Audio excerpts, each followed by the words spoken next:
ผู้ชมว่าวันที่วันแม่มาตอนนี้นะพูดว่าขานมัวละกันละตูเลี้ยวไทยในลงตาด้วยไม่แท็กซี่ปฏิเบียกินแก้วละมาควานนาดาตุตุลงพันไม่หนีเสียสามีพอดูละเบียกินไม่น่า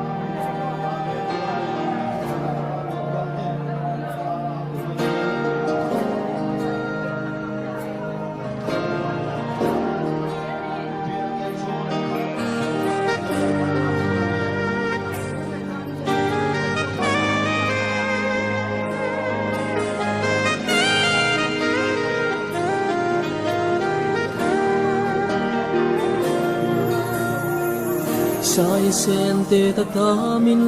trôi liên tu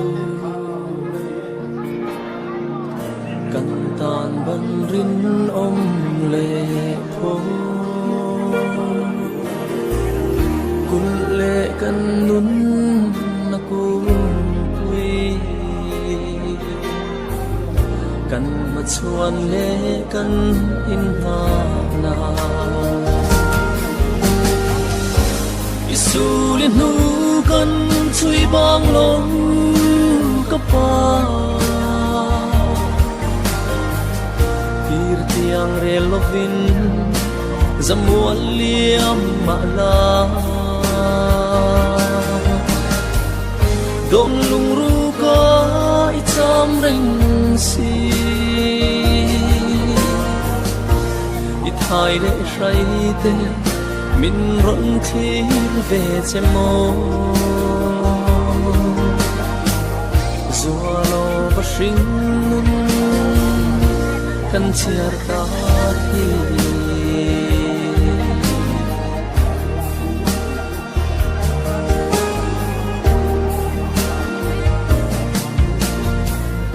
Căn thọ sông phóng hun Hãy lòng tiêu hồn Thir changin thin lai asi Itay na tuklaw ram ngo so Fanzay irel to silaw mo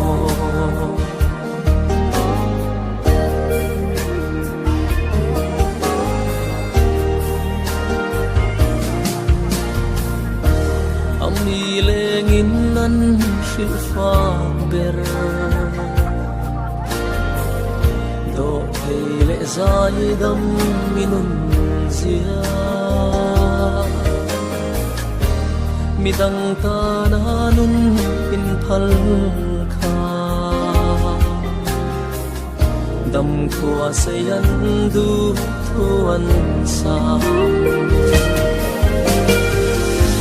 Isulin nu kan chui bang long kapa Pir tiang relovin zamuan liam mala Don lung ru ka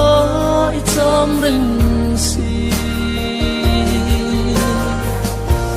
Ithai le shai te min rộn thiên về che mô Dùa lô bà sinh nun Căn chia ta thi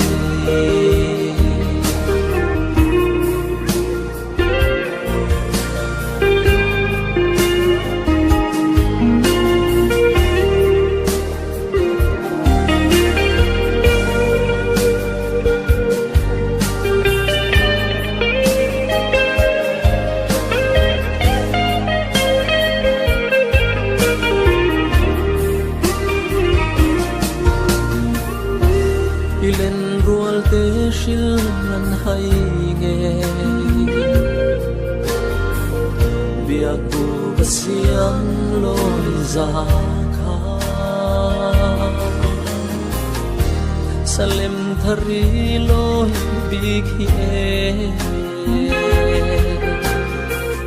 Chu hun chungain kan ron thi Isulin nu kan chui bang long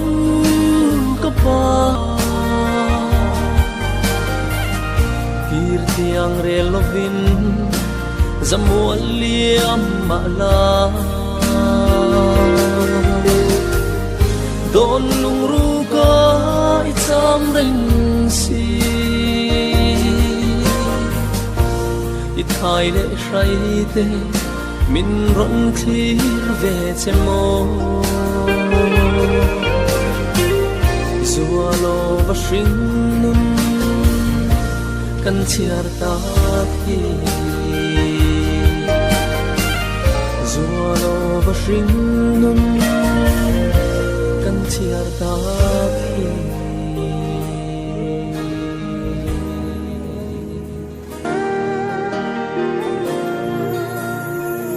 sai sen te ta ta min choi lian tu kan tan ban rin om le pho kun le kan nun na ku pui kan ma chuan le kan in ha na isulin nu kan chui bang long ka pa kir tiang re lovin zamual liam mala don lung ru ka itam ring si ithai le shai te min ron thlir ve chemo zualo va shring nun kan chiar ta thi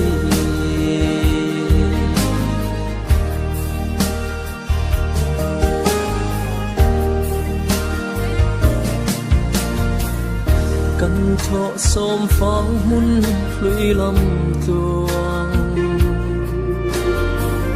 thir cha in thin lai azi itay na tukulang ram ngo so fan zai rel to silaw mo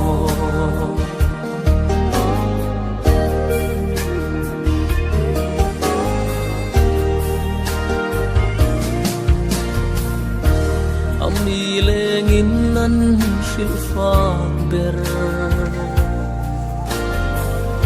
do thele zai dam minun zia midang ta nanun in phal kha dam khua sayan du thuan sa isulin nu kan chui bang long ka pa kir tiang re lovin zamual liam mala don lung ru ka itam ring si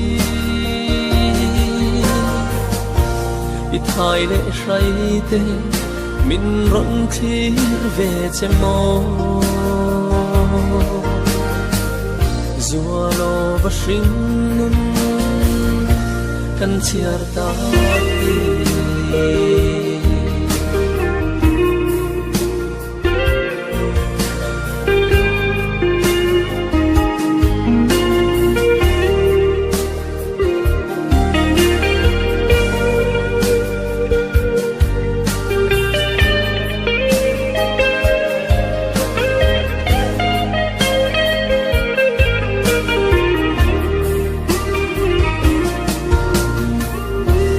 ilen rual te shil nan hai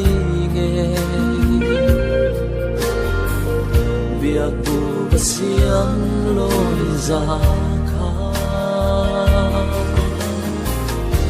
salem thari loi bikhi chu hun chunga in kan ron thi Isulit nukan Tui bang long Kapa Pir tiang relovin Zamual liam ma'la Don lung ruka Itam ring si Ithai le shrai te Min ron thir ve che mo Zualo va shing nun Kan chiar ta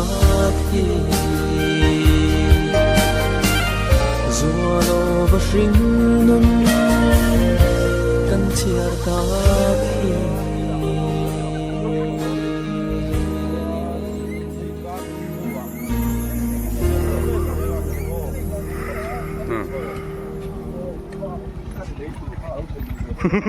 Ani lah usah kan buka sebenarnya kan tuh.